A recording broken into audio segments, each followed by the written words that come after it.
Selamat pagi teman-teman, selamat pagi Pak Dan. Pada hari ini saya Kristina Cediani, 12-17-1005.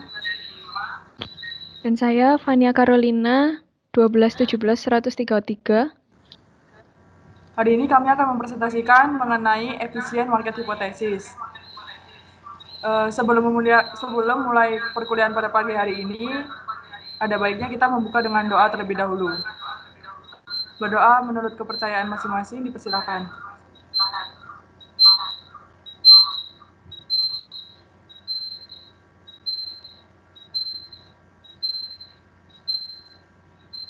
Berdoa dapat diakhiri. Pertama kita akan membahas mengenai latar belakang dari efisien market hipotesis. Yang pertama adalah pasar yang efisien. Di mana pasar yang efisien itu berarti pasar di mana semua harga sekuritas yang diperdagangkan telah mencerminkan semua informasi yang tersedia. Pasar efisien pertama kali dicetuskan oleh Fama pada tahun 1970, di mana menurut Fama pasar efisien diklasifikasikan menjadi 3 bentuk.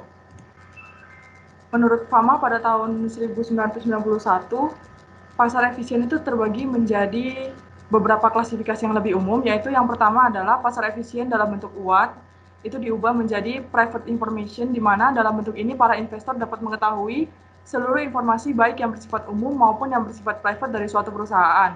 Kemudian untuk pasar efisien yang berbentuk semi kuat menjadi event studies, yang dapat diartikan bahwa pada bentuk ini investor dapat melihat dan menganalisis peristiwa-peristiwa yang terjadi di pasar modal.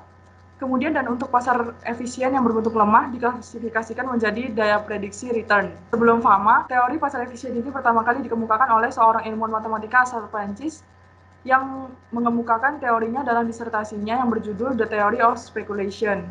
Bahkan jauh sebelum Fama, teori efisien market hipotesis ini sudah ada sejak tahun 1565 dan menyinggung beberapa fenomena seperti Brownian motion, random walk, autocorrelation, martingale, Leto-Kurtic distribution, arbitrage, market rationality, rational expectation, excess volatility, dan juga abnormal returns. Menurut Miller pada tahun 1999, salah satu temuan penting dalam sejarah perkembangan teori keuangan adalah teori pasar efisien, di mana teori ini juga mendapat perhatian dan diuji secara empiris di hampir seluruh pasar modal dunia. Dalam setiap negara, pasar modal memiliki peran penting dalam menjalankan dua fungsi, yaitu yang pertama sebagai sarana bagi perusahaan untuk mendapatkan dana dari investor dan juga sebagai sarana bagi masyarakat untuk berinvestasi pada instrumen keuangan seperti saham, obligasi, reksadana, dan banyak lainnya. Setiap investor, angkutan publik, emiten, dan para pelaku pasar lainnya diasumsikan memiliki informasi yang sama dalam hal kuantitas, kualitas, kecepatan informasi yang diterima, dan juga informasi tanpa biaya. Kemampuan para pelaku pasar ini dalam mengolah informasi yang mereka terima juga diasumsikan sama. Diharapkan apa yang terjadi di perusahaan emiten direfleksikan dengan tepat di pasar berupa saham dan juga perdagangan. Dalam suatu pasar modal itu sendiri terdapat berbagai kondisi yang akan menimbulkan beragam efek akibat fluktuasi harga saham di pasar modal yang biasa dikenal dengan nama anomali pasar. Menurut Aditya pada tahun 2014, anomali pasar adalah suatu fenomena ketidakkonsistenan atau penyimpangan terhadap hipotesis teori efisiensi pasar. Kehadiran anomali pasar terjadi pada setiap bentuk efisiensi pasar yang telah diklasifikasikan, baik dalam bentuk yang lemah, semi kuat, maupun dalam bentuk kuat. Ketika investor memperoleh informasi yang berbeda, maka suatu pasar modal dapat dikatakan tidak lagi efisien. Perusahaan dapat mengalami kebangkrutan yang akhirnya akan menyeret ratusan investor lainnya hanya karena informasi yang tidak efisien tersebut. Hal inilah nanti yang akan menjadi alasan mengapa konsep pasar efisien itu dibuat. Konsep pasar efisien ini sendiri dibuat untuk melihat sejauh mana informasi mempengaruhi pasar dan seberapa cepat informasi itu tercermin dalam harga sekuritas yang diperdagangkan di pasar modal tersebut. Semakin cepat informasi tersebut diserap oleh investor, maka mereka akan berebut untuk mendapatkan abnormal return, dan akhirnya tidak ada satupun investor yang akan mendapatkan abnormal return tersebut. Hal inilah yang akan menjadi dasar dari pasar efisien tersebut. Suatu pasar dapat dikatakan efisien jika ada sejumlah investor yang percaya bahwa pasar tidak efisien dan mereka akan berusaha untuk mencari abnormal return dengan memperhatikan semua informasi yang ada dan melakukan investasi secara bersamaan. Hal inilah nanti yang akan menyebabkan harga saham itu menjadi harga equilibrium dan tidak terdapat abnormal return. Dan pada kondisi tersebut, pasar akan dinyatakan efisien. Efisiensi informasi sangat diperlukan oleh para investor agar mereka dapat melakukan investasi dengan baik Jika pasar menjadi efisien, maka akan tercipta harga saham yang layak. Hal ini dikarenakan tidak ada kesempatan bagi mereka untuk memperoleh informasi yang dapat menguasai pasar dan saling menjatuhkan dalam menentukan harga saham. Ketika harga saham benar-benar memberikan harga yang diperkirakan, maka pasar modal akan benar-benar menjadi alternatif mobilisasi dana jika didukung dengan profesionalitas keberadaan lembaga-lembaga yang mendukung eksistensi pasar modal, kegiatan emisi dan transaksi di bursa efek yang cepat, efisien, dan dapat dipercaya. Baik, yang selanjutnya saya akan menjelaskan terkait dengan sejarah efisien market hypothesis. Efisien market hypothesis atau yang kita kenal sebagai hipotesis pasar efisien ini memiliki kaitan erat dengan seorang analis asal Perancis yaitu Louis Besselier.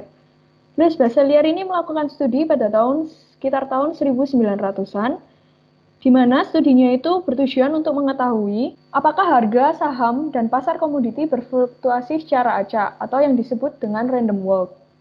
Nah, kemudian dalam studinya, Besselier mengalami kesulitan dalam mengestimasi karakteristik acak dari harga saham dan komoditi tersebut. Studinya tersebut inilah merupakan awal dari penelitian-penelitian berikutnya yang terkait dengan pasar efisiensi dan random walk. Nah, kemudian penelitian terkait konsep efisiensi pasar ini dilanjutkan oleh peneliti-peneliti dan ilmuwan-ilmuwan di komoditas bursa Amerika yang pertama kali dilakukan oleh Kendall tahun 1953. Kemudian ada Robert tahun 1959. Nah, hasil-hasilnya tersebut membuktikan bahwa perubahan indeks DJIA atau Dow Jones Average Industry bersifat acak. Kemudian bukti-bukti empiris tersebut kemudian akhirnya dibahas oleh Fama. Fama pada tahun 1970 kemudian mendefinisikan pasar efisien sebagai pasar yang dikatakan apabila harga merefleksikan adanya respon terhadap setiap informasi baru oleh perilaku rasional investor. Fama mengemukakan pula apabila pasar efisien merupakan tempat investor berperilaku rasional, menjadikan laba maksimal sebagai tujuan melalui estimasi nilai pasar masa depan, dan tempat di mana informasi penting saat ini bebas bagi seluruh investor, sehingga seluruh informasi mampu merefleksikan pergerakan harga saham. Nah, efisiensi pasar yang dibahas secara mendetail ini akhirnya menjadi body of knowledge teori keuangan dan dikenal sebagai efficient market hypothesis. Kemudian yang selanjutnya ada definisi EMH itu sendiri. Sebelumnya akan dibahas terkait dengan definisi efisiensi pasar atau market efficiency. Market efficiency ini didefinisikan oleh Bever tahun 1989 sebagai hubungan antara harga-harga sekuritas dengan informasi. Nah, kemudian definisi dari efisiensi pasar sendiri terbagi menjadi 4 macam. Yang pertama adalah berdasarkan nilai intrinsik sekuritas, kemudian akurasi ekspektasi harga, kemudian proses dinamika, dan distribusi informasi. Untuk yang pertama, definisi efisiensi pasar berdasarkan nilai intrinsik sekuritas. Jadi efisiensi pasar di sini diukur dari seberapa jauh harga-harga sekuritas menyimpang dari nilai intrinsiknya. Maka dapat dikatakan bahwa suatu pasar dikatakan efisien apabila nilai-nilai sekuritasnya tidak menyimpang dari nilai intrinsiknya. Kemudian, yang kedua adalah berdasarkan akurasi ekspektasi harga. Definisi pasar sekuritas yang dikemukakan oleh Fama tahun 1970 menimbulkan banyak perdebatan karena definisinya sulit dibuktikan secara empiris. Maka diperlukan suatu penghubung untuk menunjukkan akurasi dari ekspektasi harga semua investor. Oleh karena itu, Fama mencoba mendefinisikannya dengan suatu fungsi di harga di masa datang yang bergantung pada informasi yang tersedia saat ini. Adanya perbedaan antara harga di masa datang akibat informasi yang tersedia dengan harga di masa datang akibat informasi yang benar-benar terjadi, itu menunjukkan ketidakefisienan pasar. Kemudian yang ketiga adalah definisi efisiensi menurut proses dinamika. Definisi ini dikemukakan oleh Jones tahun 1995, di mana pasar yang efisien itu merupakan pasar yang harga sekuritasnya secara cepat dan mencerminkan seluruh informasi yang tersedia. Apabila dijelaskan dengan kata lain, pasar akan dikatakan efisien apabila penyebaran informasi dilakukan secara cepat, yang menyebabkan informasi menjadi simetris, yang berarti setiap orang memperoleh informasi tersebut. Kemudian yang terakhir adalah pasar berdasarkan distribusi informasinya. Bever 1970 itu mengatakan bahwa setiap orang akan mendapati informasi yang sama. jika seseorang mengamati suatu sistem informasi yang menghasilkan informasi. Namun pada realitanya, dalam menguji pasar yang efisien diperlukan pembanding atau benchmark yang digunakan, yaitu return normal, yang diperoleh oleh para pelaku pasar. Nah, pasar dalam hal ini dikatakan telah efisien apabila hasil perbandingan antara return normal dengan return dari hasil informasi tersebut menunjukkan hasil yang tidak menyimpang. Baik, yang selanjutnya, mengapa kondisi pasar itu dapat dikatakan efisien? Yaitu ada beberapa kondisi yang harus dipenuhi adalah sebagai berikut. Yang pertama, investor harus bersifat rasional dan memiliki orientasi pada maksimalisasi keuntungan. Caranya bagaimana? Yaitu investor harus berpartisipasi secara aktif dengan turut serta menganalisis, menilai, dan melakukan trading atau perdagangan. Kemudian investor yang dimaksud dalam hal ini adalah para price taker, yaitu para pelaku yang tidak dapat mempengaruhi harga suatu sekuritas. Yang kedua, kondisi yang harus terpenuhi adalah informasi yang tersedia dalam pasar bebas bagi para pelaku pasar pada waktu yang hampir sama dan tidak dibutuhkan biaya dalam memperoleh informasi tersebut. Yang selanjutnya, informasi yang tersedia dapat diperoleh secara acak, bebas, dan tidak mendapat pengaruh dari pengumuman yang lain. Kemudian, investor aktif bereaksi secara cepat dan penuh terhadap informasi baru yang ada di pasar. Yang selanjutnya adalah bentuk-bentuk efisiensi pasar.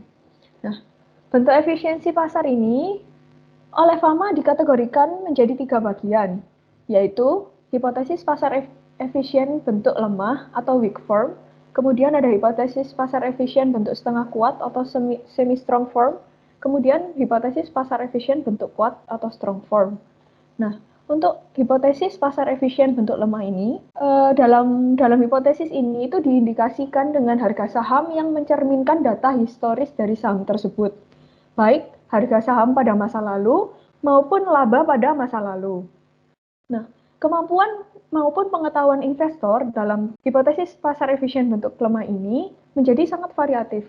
Di satu sisi ada investor yang mampu yang rahasia, tapi ada juga investor yang hanya memiliki informasi yang terbatas. Contohnya, itu terdapat bentuk musiman atas kinerja harga suatu saham yang memperlihatkan bahwa harga saham akan naik menjelang akhir tahun. Nah, kemudian turun pada awal tahun. Nah, hipotesis pasar efisien bentuk lemah ini, pasar akan segera mengetahui dan merevisi kebijakan harganya dengan mengubah strategi perdagangan. Nah, upaya untuk mengantisipasi hal tersebut, maka investor akan segera mungkin menjual saham yang dimiliki untuk menghindari kerugian akibat penurunan harga saham. Nah, kemudian yang kedua itu hipotesis pasar efisien bentuk setengah kuat atau semi-strong form. Untuk bentuk yang kedua ini disebutkan oleh Fama pada tahun 1991 bahwa hipotesis pasar efisien bentuk semi kuat ini sebagai event studies atau studi peristiwa di mana harga mencerminkan semua informasi publik yang relevan. Dalam pasar bentuk setengah kuat ini pula, tidak hanya harga saham historis saja yang tercermin, melainkan juga informasi-informasi keuangan yang dapat diakses oleh para investor. Sehingga para investor akan melakukan yang namanya analisis. Dalam hal ini, investor akan melakukan analisis fundamental dan berpikir bahwa mereka akan memperoleh keuntungan dengan melakukan analisis tersebut. Kemudian yang ketiga ini ada hipotesis pasar efisien bentuk kuat. Untuk hipotesis pasar efisien bentuk kuat ini, harga tercermin dari keseluruhan informasi yang tersedia di pasar, baik informasi publik maupun informasi yang sangat pribadi, bahkan bersifat rahasia. Dalam pasar efisien bentuk kuat ini, informasi yang hanya diketahui ada informasi yang hanya diketahui oleh pihak-pihak tertentu saja, sehingga dapat dikatakan tidak ada yang lebih baik secara signifikan. Investor pada bentuk kuat ini hampir memiliki kemampuan dan informasi yang sama. Kemudian, yang selanjutnya ada isu yang bertentangan dengan pasar efisien, yang akan dijelaskan oleh rekan saya. Berikutnya saya akan menjelaskan mengenai isu yang bertentangan dengan pasar efisien, yaitu yang pertama adalah magnitude isu. Isu ini menyatakan bahwa tindakan para manajer investasilah yang mungkin menyebabkan harga sekuritas menjadi harga sebenarnya atau fair value. Pada umumnya, seorang manajer investasi mengolah dana dalam jumlah besar dari ratusan miliar hingga triliun rupiah. Jika manajer investasi tersebut mengelola dana sebesar 5 triliun dan ia dapat memberikan return di atas rata-rata, sebesar 0,01% per tahunnya, maka investasi tersebut akan memberikan return tambahan sebesar 500 juta rupiah. Inti dari isu ini adalah bahwa teori pasar efisien mungkin memang benar berlaku di bursa karena sebenarnya hasil riset dan analisis manajer tersebut yang telah mengalahkan pasar sebesar 0,01% dapat dikatakan tidak ada manfaatnya. Bagi para penentang teori pasar efisien akan mengatakan bahwa hasil riset dan juga analisisnya telah menghasilkan kenaikan sebesar 500 juta rupiah per tahun dan kegiatan riset tersebut tidak sia-sia. Kemudian yang kedua adalah lucky event issue. Menurut isu ini bahwa tingkat keberuntungan memang hanya kecil kemungkinannya, tetapi masalahnya setidaknya mungkin ada segelintir investor yang memiliki keberuntungan dalam investasi mereka dan akhirnya akan memperoleh abnormal return. Hal itu tentunya bertentangan dengan hipotesis pasar efisien yang dikemukakan oleh Fama pada tahun 1970. Jika menurut teori pasar efisien, setiap saham telah mencerminkan harga wajarnya, maka semua analisis tentu mempunyai probabilitas yang sama untuk benar atau salah. Jika semua analisis diikuti oleh investor, maka tidak menutup kemungkinan bahwa akan ada satu atau dua investor yang beruntung yang akan memperoleh keuntungan lebih besar dari salah satu atau banyak analisis yang dipublikasikan tersebut. Kemudian yang ketiga yaitu anomali pasar. Menurut Jones pada tahun 1996, anomali pasar adalah bentuk strategi atau teknik dikarenakan hasil yang ditimbulkan oleh anomali pasar ini memungkinkan para investor untuk mendapatkan kesempatan memperoleh keuntungan yang abnormal dengan mengandalkan event atau peristiwa yang terjadi di pasar modal tersebut. Beberapa hal yang mendukung konsep anomali pasar efisien ini adalah adanya pola tertentu pada hari perdagangan saham. Yang kedua yaitu adanya kesempatan investor untuk memperoleh keuntungan yang abnormal. Kemudian yaitu yang ketiga adalah adanya insider trading dalam pasar modal. Dan yang keempat yaitu adanya asimetri informasi. Menurut Levy pada tahun 1996 dalam Alzeta tahun 2007 mengklasifikasikan anomali pasar itu menjadi 4 berdasarkan karakteristik event atau peristiwanya. Yaitu yang pertama adalah anomali perusahaan atau firm anomali, yang kedua anomali musiman atau seasonal anomali, yang ketiga yaitu anomali peristiwa atau event anomali, dan yang keempat yaitu anomali akuntansi atau accounting anomali. Kemudian yang berikutnya adalah terkait teori-teori yang menentang pasar efisien, yaitu yang pertama adalah teori chaos dan teori noise. Seperti yang kita tahu bahwa kata chaos ini pertama kali ditemukan dalam referensi perbendarahan kata yang ada pada buku berjudul Theogony karya Hesiod. Teori chaos ini sendiri lahir dari rasa ingin tahu manusia terhadap peristiwa yang akan datang. Bagaimana tentang suatu sistem itu berubah dari waktu ke waktu. Dalam teori ini, manusia menemukan bahwa apa yang tampak rumit sebenarnya terdapat kesederhanaan di dalamnya. Begitu pula sebaliknya. Teori ini memiliki dua pemikiran utama, yaitu mengenai sebuah informasi akan memiliki nilai yang berlanjut bahkan sesudah transaksi tersebut terjadi. Kemudian yang kedua yaitu nilai yang berlanjut ini secara tidak langsung kemungkinan akan mempengaruhi kekuatan ekonomi makro, struktur, dan juga teknis yang berjalan secara sistematis pada perilaku pasar dan harga. Faktor psikologi ini juga perlu diperhitungkan apakah investor tersebut adalah seorang risk seeker atau bukan. Seorang spekulan yang lebih menyukai perdagangan dengan cara gambling atau bukan. Hal ini dikarenakan efisiensi pasar bergantung dari faktor tersebut. Bahkan anggapan investor yang percaya tentang ada atau tidaknya pasar efisien itu juga akan mempengaruhi strategi mereka dalam berinvestasi, serta tingkatan kepercayaan investor akan informasi yang beredar juga dapat menjadi masalah tersendiri yang harus diperhitungkan dalam mencapai pasar yang efisien. Karena dengan teori noise ini diasumsikan para investor menjadi tidak rasional. Kemudian yang kedua adalah teori pasar keperilakuan. Pada teori ini terdapat 3 level, yaitu level pertama di mana menurut teori ini investor secara konsisten berperilaku menyimpang dari rasionalitas yang dibayangkan oleh pasar yang efisien.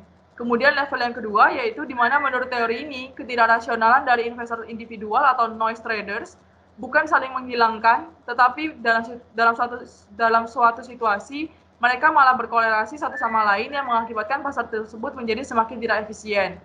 Kemudian level yang ketiga yaitu di mana kegiatan perdagangan di pasar modal tidak semudah dan semurah yang ada pada pasar efisien.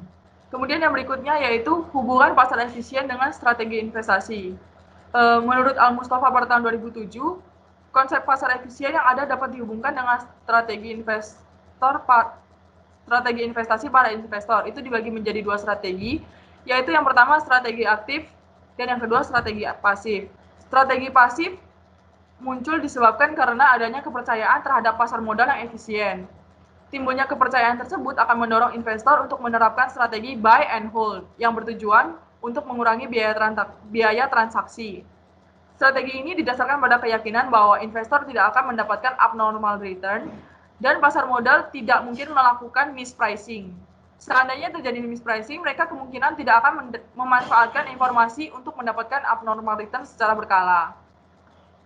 Kemudian strategi aktif, pada strategi ini investor akan cenderung melakukan buy and sell. Dan biasanya strategi ini dilakukan oleh investor yang memiliki keyakinan bahwa pasar tersebut sebenarnya tidak efisien. Umumnya para investor tersebut menerapkan analisis teknikal, analisis fundamental, dan juga timing strategi yang dianggap sebagai waktu yang pas untuk melakukan pembelian dan juga penjualan saham yang mereka miliki. Baik, yang selanjutnya saya akan menjelaskan studi kasus untuk efisiensi pasar hipotesis.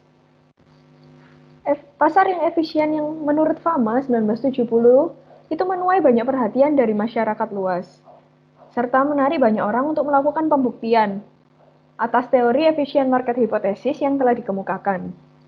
Nah, banyak penelitian itu telah dilakukan untuk melihat efisiensi suatu pasar di bursa efek.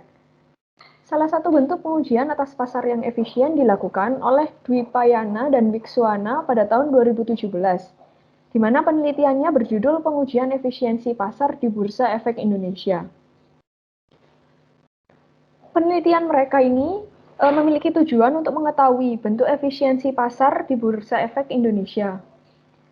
Nah, untuk populasinya, mereka mengambil perusahaan yang termasuk dalam indeks Kompas 100 yang terdaftar di Bursa Efek Indonesia pada tahun 2015. Nah, untuk sampelnya sendiri diambil 58 perusahaan dari 67 jumlah peristiwa. Data yang digunakan adalah data abnormal return perusahaan yang melakukan pembagian dividen pada tahun 2015.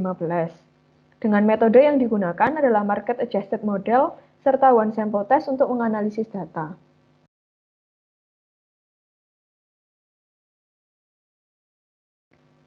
Dalam hal ini, data yang digunakan adalah data abnormal return, di mana penelitian terdahulu ini memberikan hasil-hasil yang belum konsisten, sehingga penelitian dilakukan kembali oleh Dwipayana dan Wikswana 2017. Kemudian setelah melakukan penelitian ini, didapatkan hasil yang akan dijelaskan oleh rekan saya.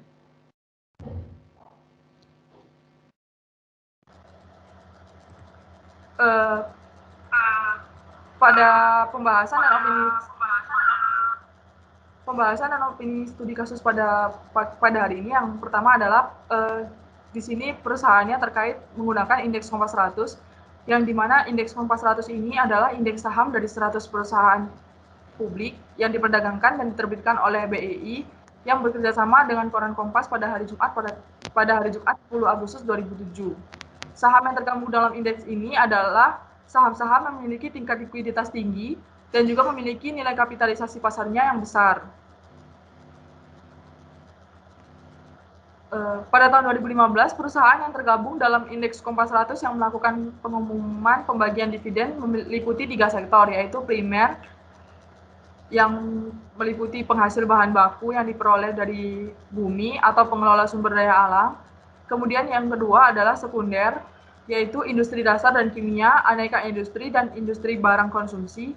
Yang ketiga yaitu tersier, yang meliputi properti, real estate, konstruksi, bangunan, jasa, dan juga investasi. Berdasarkan hasil analisis statistik deskriptif abnormal return-nya, kita dapat mengetahui bahwa perusahaan Sentul City Tbk memiliki nilai abnormal return yang paling minimum dan maksimum selama masa pengamatan 11 hari. Dengan nilai minimum sebesar min 0,1116 pada H3 dan nilai maksimum sebesar 0,311 pada H5. Nah, berdasarkan hasil penelitian tersebut, kita dapat mengetahui bahwa terdapat abnormal return yang tidak signifikan. Abnormal return tersebut menunjukkan pengumuman dividen mempengaruhi harga-harga di pasar, yang berarti para pelaku pasar bereaksi terhadap pengumuman dividen. Hal inilah yang mengakibatkan harga-harga saham di pasar mencapai titik keseimbangan harga yang baru. Abnormal return ini sendiri terjadi dengan reaksi cepat dan tidak berkepanjangan. Maka akhirnya Bursa Efek Indonesia dinyatakan efisien bentuk setengah kuat secara informasi atau informationally efficient market. Pelaku pasar mendapatkan pengumuman pembagian dividen melalui media cetak ataupun elektronik, sehingga pengumuman dividen tersebut dapat diterima pada saat yang bersamaan oleh pasar seluruhnya.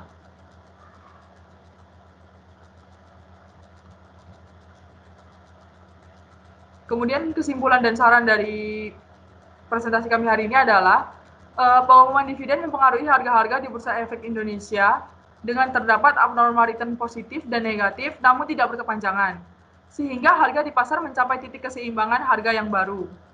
Bursa Efek Indonesia dinyatakan efisien bentuk setengah kuat secara informasi atau informationally efficient market dengan pelaku pasar yang mampu menginterpretasikan pengumuman dividen dengan cepat dan baik.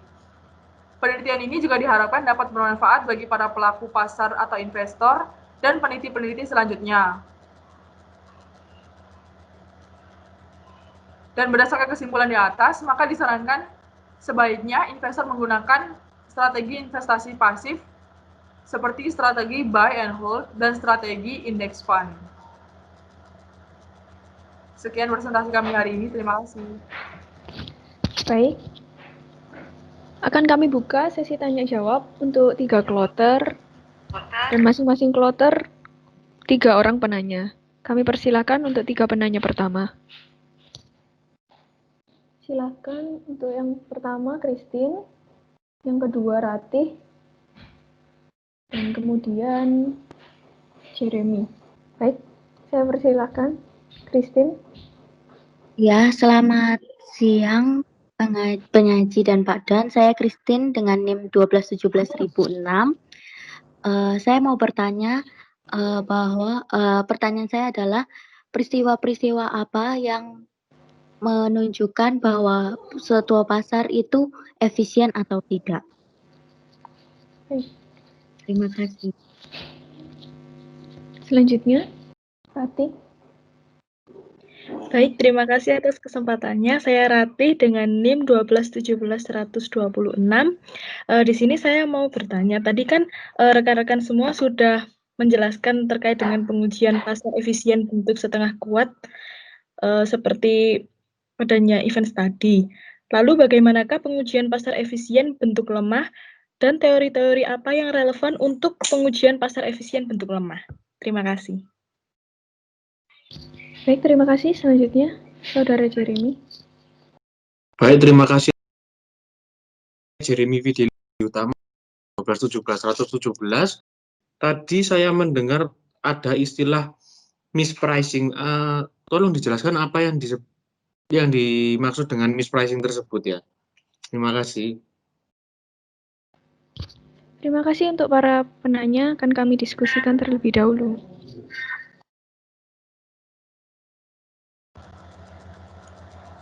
Berikutnya dari Ratih.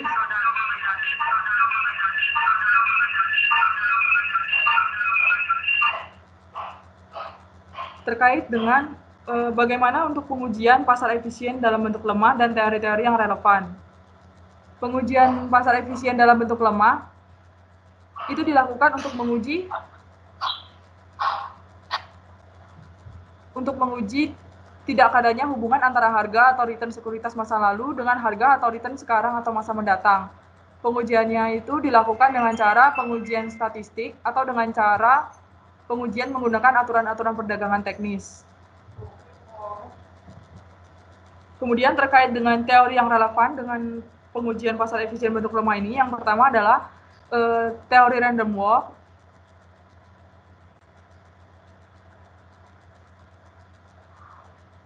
Di mana teori random walk ini ingin menjelaskan bahwa perubahan harga terjadi secara acak dan data masa lalu bukanlah hal yang dapat digunakan untuk memprediksi harga di masa yang akan datang. Begitu, Saudara Ratih. Baik, terima kasih Saudara Cendi.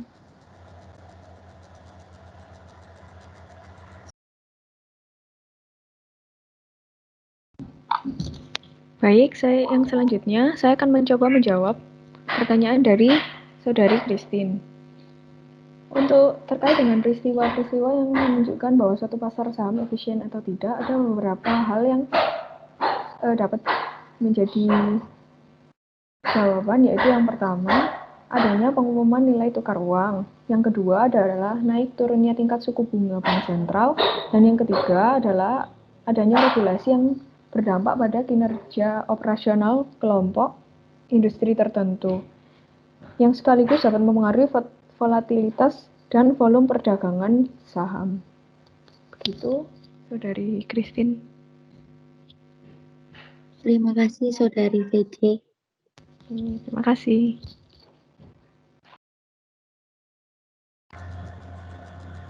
Berikutnya saya akan menjawab pertanyaan dari Saudara Jeremy terkait mengenai apa yang dimaksud dengan mispricing. Mispricing adalah suatu kondisi di mana harga saham dinilai overvalue atau undervalue dari nilai wajarnya. Jadi, jika saham itu dinilai overvalue, maka perusahaan akan mengeluarkan saham baru, dan jika dinilai undervalue, maka perusahaan akan cenderung menerbitkan hutang atau membeli kembali sahamnya. Seperti itu. Apa sudah menjawab Saudara Jeremy? Oh, baik, terima kasih atas jawabannya.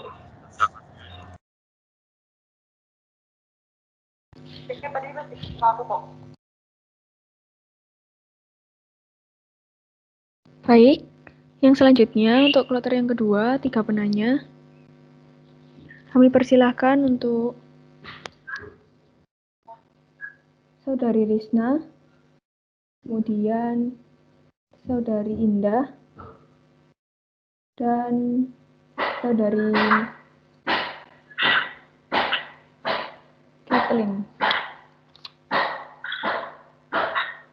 Baik, silakan Saudari Risna. Baik, terima kasih. Saya Risna Kul dengan NIM 1217128.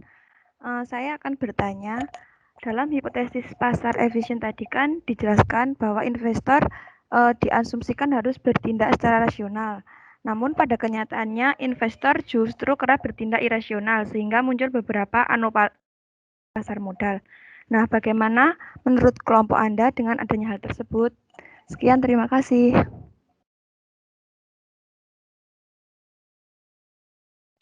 Baik, terima kasih. Selanjutnya Saudari Indah. Silakan. Terima kasih atas kesempatannya. Saya Indawati Rahayu, NIM 1217116. Saya mau bertanya, apakah pasar modal telah efisien jika investor melakukan penilaian dengan menggunakan analisis teknikal, dan mengapa? Terima kasih. Baik, terima kasih. Untuk yang selanjutnya, kami persilakan Saudari Kathleen. Terima kasih atas kesempatannya. Saya Kathleen dengan NIM 1217118. Saya ingin menanyakan apa yang dimaksud dengan nilai intrinsik sekuritas. Terima kasih.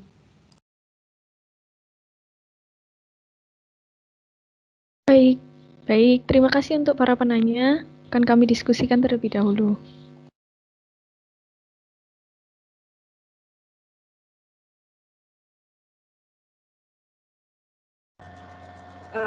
Saya akan menjawab pertanyaan dari Saudari Kathleen.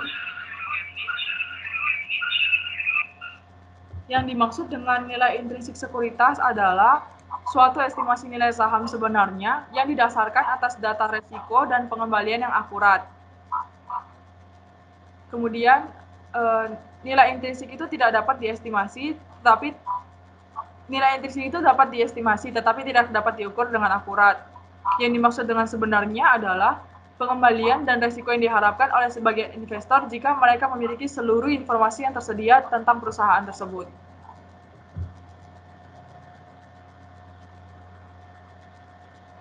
Bagaimana Saudari Kathleen? Baik, terima kasih atas jawabannya.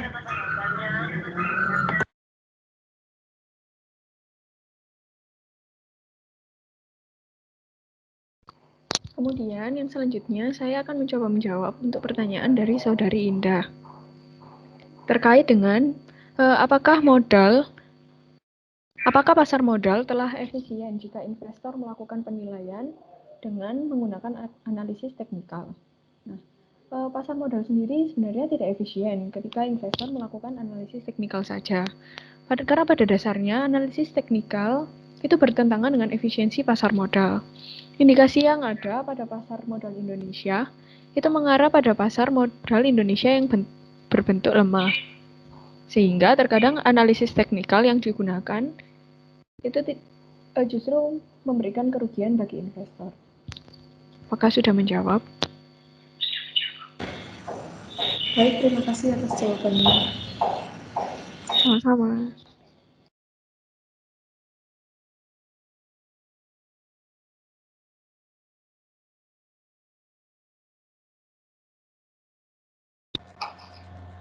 Kemudian yang berikutnya saya akan menjawab pertanyaan dari saudari Risna terkait bahwa dalam hipotesis pasar efisien, setiap investor diasumsikan bertindak secara rasional, tetapi pada kenyataannya investor tersebut justru kerap bertindak irasional sehingga menyebabkan munculnya beberapa anomali di pasar modal. Untuk menanggapi pertanyaan dari saudari Risna bahwa memang benar meski banyak ditemukan anomali di pasar, bukan berarti kita harus meninggalkan hipotesis pasar efisien hanya untuk sebuah behavioral finance.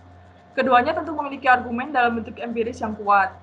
Pada kenyataannya, tidak ada investor yang mengambil keputusan secara rasional penuh, atau sebaliknya irasional secara penuh. Seperti itu. Apa sudah menjawab, saudari Risna? Baik, terima kasih.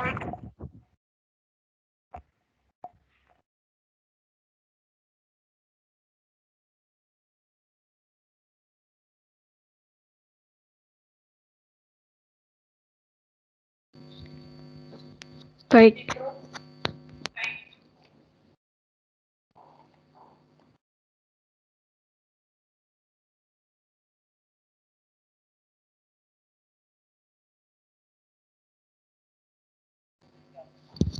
Baik. Untuk yang selanjutnya, untuk kloter terakhir 3 penanya berikutnya yaitu Sitrun, Magda, dan Hansel. Kami persilakan untuk Sitrun.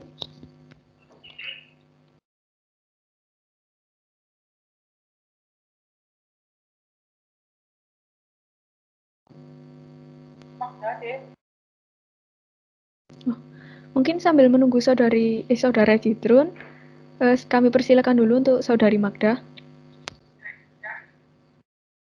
Baik, terima kasih untuk kesempatannya. Saya Magdalena dengan yang ingin saya tanyakan adalah apakah yang menjadi implikasi efisien pasar terhadap strategi investasi yang dilakukan oleh investor? Terima kasih.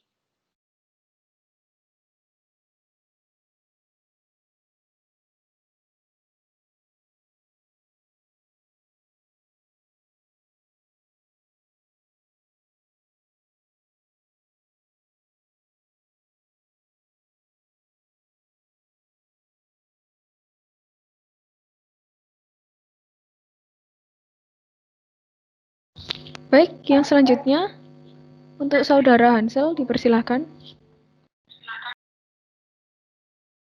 Baik, nama saya Martin Hansel dengan NIM 1217121. Saya ingin bertanya, tadi kan ada hubungan pasar efisien terhadap strategi investasi. Nah, pada saat pandemi seperti ini, strategi apa yang tepat dilakukan oleh investor? Terima kasih.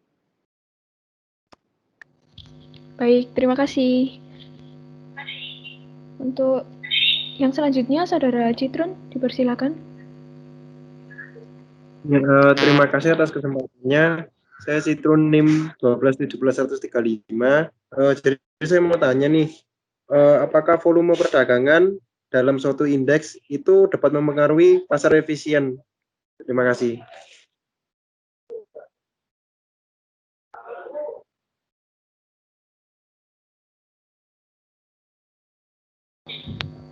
Baik, terima kasih untuk pertanyaannya. Akan kami diskusikan terlebih dahulu.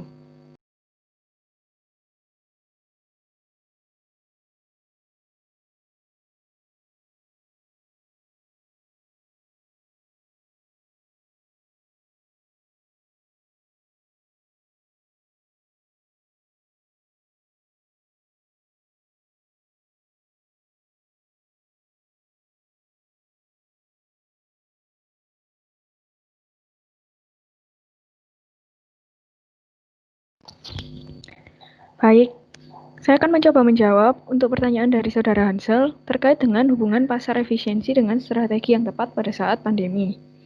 Menurut kelompok kami, untuk strategi ini sangat subjektif. Jadi kami memikirkan untuk ada dua cara. Yang pertama ada yang namanya strategi pasif. Untuk strategi pasif ini sendiri itu di mana investor itu melakukan buy and hold, di mana investor membeli saham-saham yang sekarang ini relatif turun harganya, murah karena adanya pandemi, kemudian di hold untuk kemudian mendapatkan return yang maksimal ketika pandemi mulai turun. Nah, kemudian untuk yang kedua, ketika kita sudah memiliki saham sebelumnya yang dibeli sebelum masa pandemi. Nah, kemudian tentunya pada masa sekarang akan mengalami kerugian karena harga-harga saham yang sedang turun. Mungkin dapat melakukan strategi aktif yang cenderung untuk buy and sell dengan memanfaatkan gain dari penjualan saham untuk menutupi kerugian pada saat pembelian waktu pandemi, seperti itu. Apakah dapat menjawab? Sudah, terima kasih. Baik, terima kasih. Ya, berikutnya saya akan menjawab pertanyaan dari Saudari Magda terkait apa implikasi efisiensi pasar terhadap strategi yang dilakukan oleh investor. Yang pertama yaitu bagi investor yang melakukan analisis fundamental, jika pasar efisien dalam bentuk setengah kuat terbukti dan terjadi, maka analisis fundamental yang dilakukan investor tidak akan banyak berarti. Kemudian yang kedua yaitu bagi investor yang melakukan analisis teknikal, jika pasar efisien dalam bentuk lemah benar, maka tindakan investor untuk meramalkan harga saham di masa depan dengan menggunakan data harga saham historis tidak akan bermanfaat. Seperti itu, apakah sudah menjawab Saudari Magda? Baik, terima kasih atas jawabannya. Cek, kok tidak ada suara lagi? Sudah nggak naik? Sudah nggak ada yang nanya? Halo? Masih kurang satu pertanyaan. Saudara Citrun, Pak. Kenapa? Iya, Pak. Apa? Masih ada ya? Kami masih akan menjawab pertanyaan dari Saudara Citrun. Oh, yang dari Citrun. Ya, oke. Iya, Pak.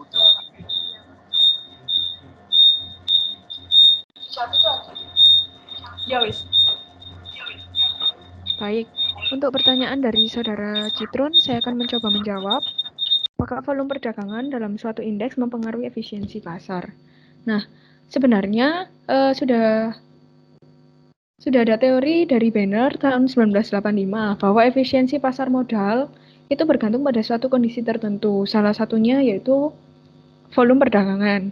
Nah, volume perdagangan yang relatif kecil akan mempersulit investor untuk bereaksi terhadap informasi baru dan mempermudah pedagang besar dalam memanipulasi karena adanya channel informasi. Seperti itu. Apakah sudah menjawab?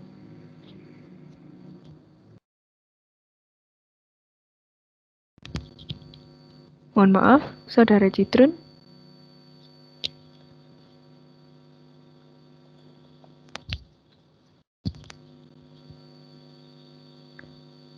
Mohon maaf, Saudara Citrun. Apakah sudah menjawab?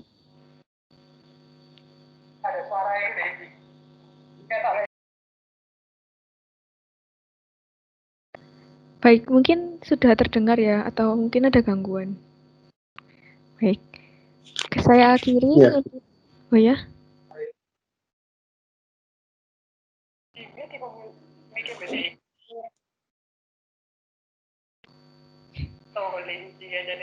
Oke, mungkin Saudara Citra sudah mendengar ada gangguan, sedikit gangguan.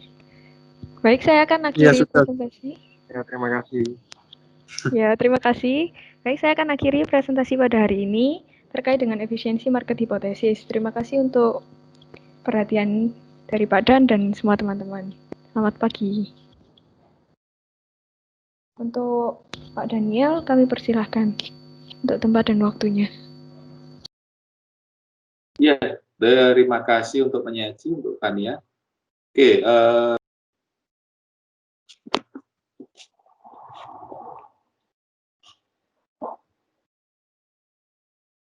ya ada beberapa hal yang ingin saya sampaikan. Sebelum terkait dengan materi, ada ini ya, terkait dengan presentasi hari ini. Oh, hilang ya di gambar saya. Oke.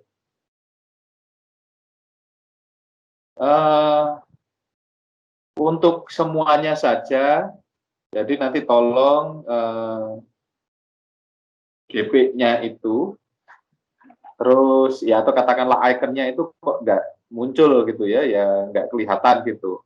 Jadi fotonya itu seperti Magda itu kan kelihatan gitu ya, fotonya Magda di depan. Yang lainnya masih berupa nama gitu. Tolong diperbaiki ya. Digantilah dengan foto DP-nya sendiri.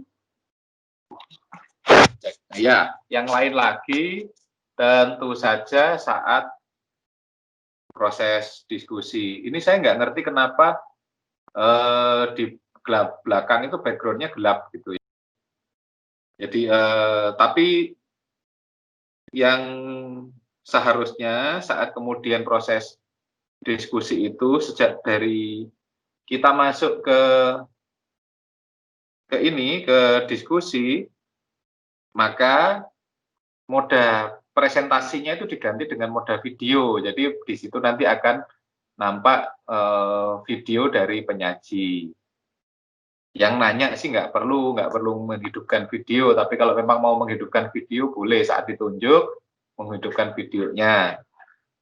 Nah, tapi yang terpenting kan ganti, jadi tidak bosen nih gitu presentasinya, terakhir itu kan thank you gitu kan, sampai selesai diskusi isinya thank you terus tulisannya. Nah itu yang untuk ini sih, untuk kita semuanya yang mengikuti diskusi atau presentasi ini. Ya, yang lainnya, ya secara teknis mohon maaf tadi saya mungkin agak mengganggu ya, annoying karena keluar masuk. Karena ini saya bermasalah apa? Ternyata bukan jaringan, tapi yang bermasalah itu adalah tim saya. Jadi aplikasi saya yang bermasalah. Mungkin karena basisnya saya pakai Android 7 ya, yang sekarang sudah Android-nya Android 10, jadi sering bermasalah. Rupanya minta diganti bukan Teams-nya, tapi minta diganti handphonenya. Kan jadi susah. Atau beli laptop yang kemudian bisa masuk, karena laptop saya yang di rumah ternyata juga nggak bisa dipakai untuk aktivitas Teams. Zoom masih bisa. Google Meet masih bisa. Giliran Teams yang ini kan aplikasi terakhir yang dibuat oleh Microsoft tidak bisa. Oke, untuk penyaji ada beberapa hal yang akan menjadi masukan dari saya. Nanti saya kirim balik juga hasil komentar saya. Jadi di makalah ini ada beberapa hal seperti tata tulis dan IYD, nanti tolong disesuaikan catatan yang ada di situ, terutama bagi kelompok ini masih suka menggunakan kata di mana yang ada di mana-mana. Nah, itu kan kata tanya, tapi kemudian menjadi kata penghubung. Itu kan salah, itu seperti kata daripada yang daripadanya gitu ya, yang daripada itu kan kata banding, bukan kata sambung. Nah, sama seperti itu penggunaan IYD tolong diperbaiki, kita belajar bareng-bareng supaya nanti waktu penulisan skripsi itu tidak ya istilah saya tidak kempro gitu ya. Kemudian seperti awalan terus akhiran i, di tengah-tengahnya bukan ada kata dasar KPST harusnya luruh. Tidak ada yang namanya mempengaruhi, yang ada ya memengaruhi. Tidak ada yang namanya mempunyai, mestinya itu menjadi memunyai. Ya kayak begitu. Jadi itu bahasa Indonesia yang baik dan benar ya. Kata dasar K, P, S, T, bila mendapat awalan me, apalagi akhiran I, itu harusnya luruh. Nah, itu hal penting yang harus diperhatikan untuk kita semuanya. Terus bagaimana penulisan seperti penulisan tabel. Jadi tolong itu nanti juga bukan hanya tata tulis dan IYD, tapi penulisan itu juga untuk referensi dan teman-temannya itu sesuaikan dengan panduan yang ada di BKLTA. Contohnya untuk menulis tabel. Tabel itu tulisannya di atas. Tabel 1 titik, judul tabelnya, kemudian di bawahnya baru sumber titik 2 untuk referensinya. Itu harus ditulis jelas. Nah, kelompok ini kan tadi tabelnya ada yang di atas, ada sumber referensinya, jadi saya ya harus saya kasih komentar, itu memang bagaimana seharusnya. Kalau yang lain selain tabel, itu tulisannya di bawah, gambar titik 1 judulnya apa, di bawahnya sumber. Ya, tapi kalau untuk tabel, memang tabel titik 1 tulisannya di atas, sedangkan sumbernya, sumber titik 2 itu ada di bawah. Tolong diperhatikan untuk juga kita pembelajaran di bagaimana nanti menulis tugas akhir di TA. Nah, itu secara teknis. Nah, isi, ada beberapa hal yang kurang disampaikan oleh kelompok ini. Jadi efisien yang ada di atas itu tadi yang diceritakan, EMH yang ada di atas itu adalah EMH secara informasi. Tapi bagaimana EMH secara keputusan itu belum muncul. Jadi EMH itu yang dibuat oleh FAMA itu adalah EMH yang berdasar informasi. Makanya terus kemudian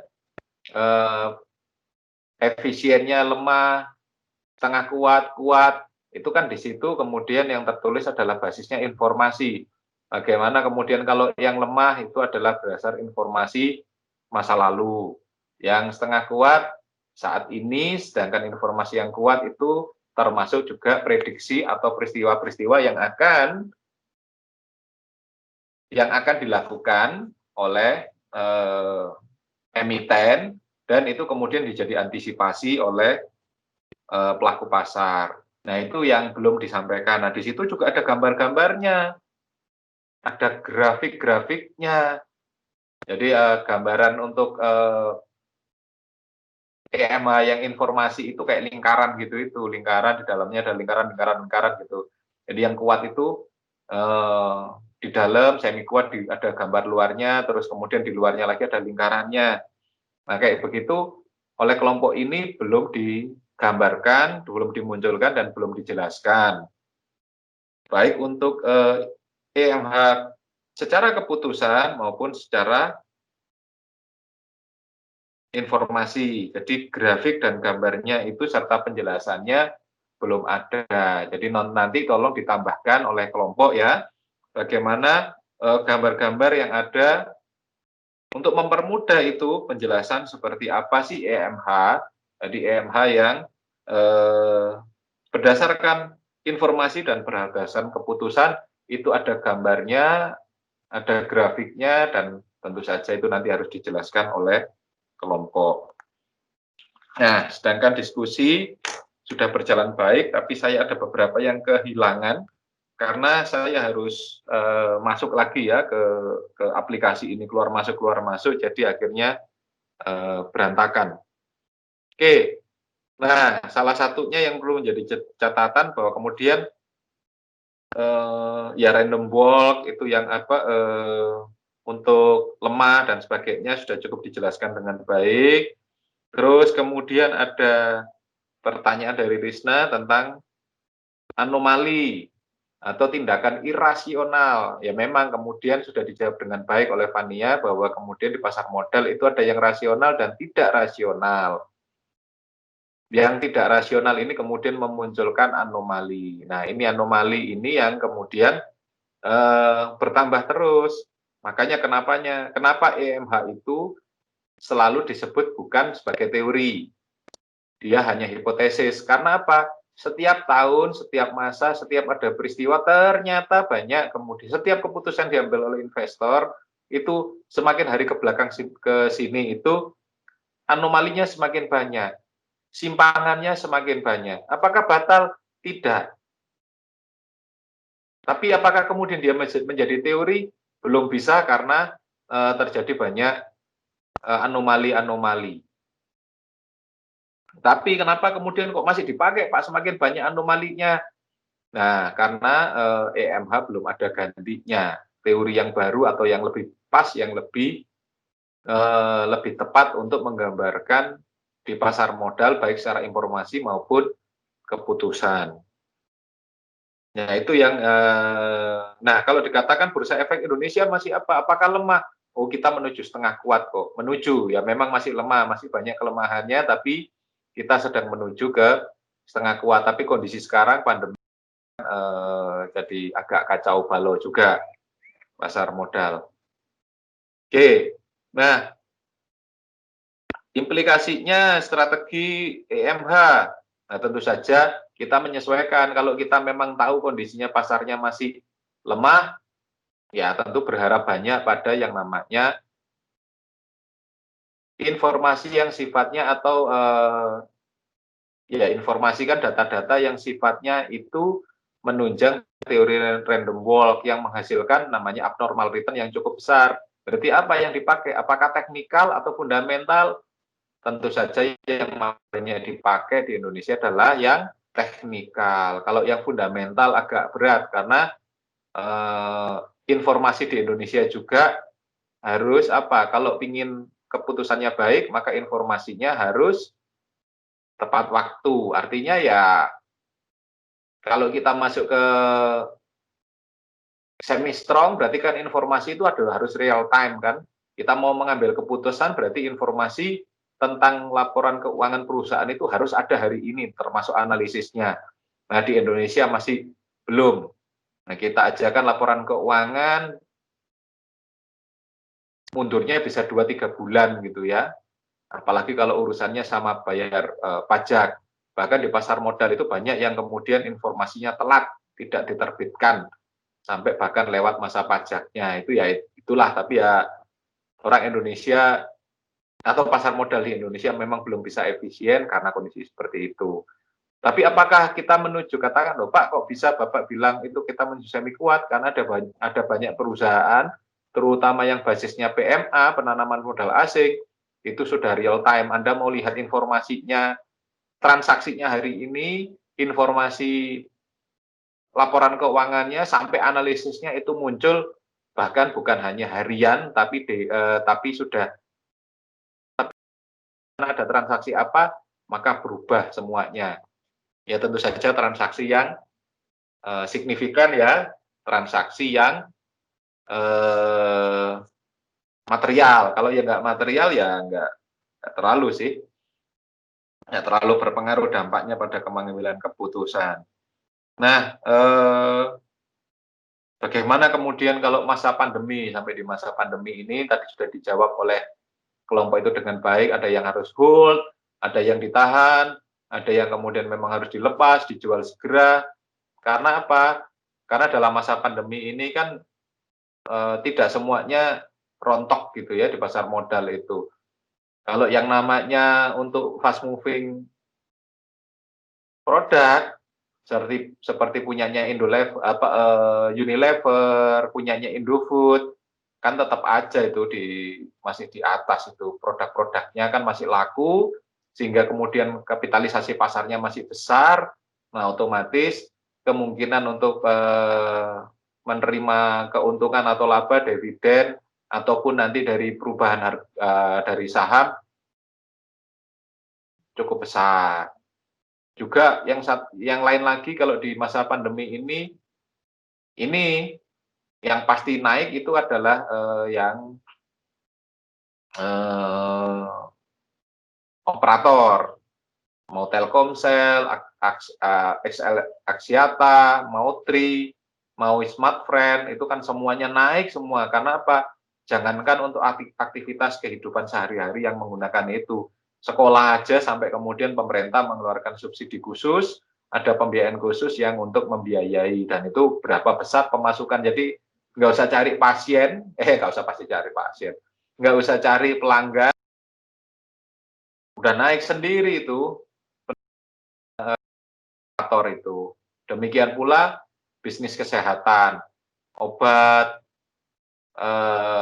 vitamin dan sebagainya. Seperti contohnya yang jelas itu berubah ini Tempo Scan Pacific. Nah, dia kan punya Hemaviton, punya produk-produk yang untuk kesehatan ya tentu saja itu akan naik dengan tinggi. Termasuk juga jamu-jamu herbal ya. Punyanya Jamu Jago yang masuk di pasar modal itu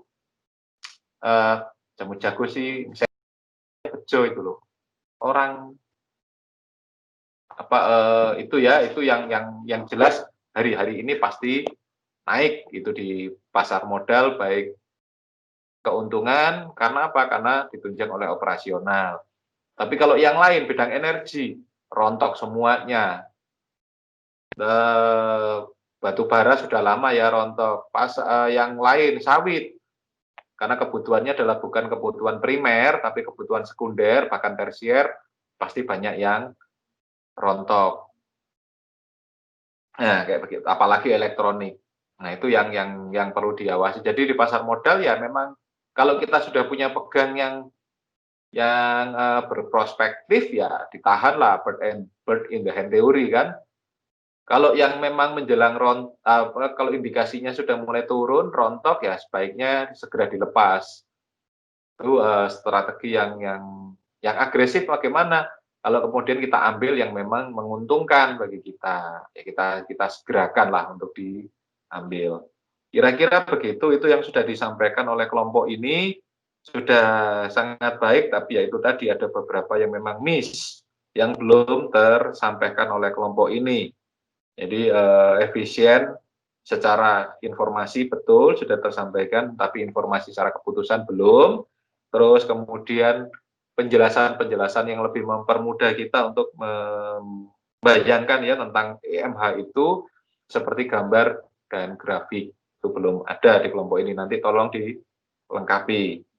Sedangkan yang lain sudah disampaikan dengan cukup baik. Terus kemudian yang lain ini kan lebih banyak contoh dan kemudian implikasi-implikasi strategi di pasar modal baik untuk kondisi normal maupun pandemi maupun EMH sendiri bagi pasar modal. Nah,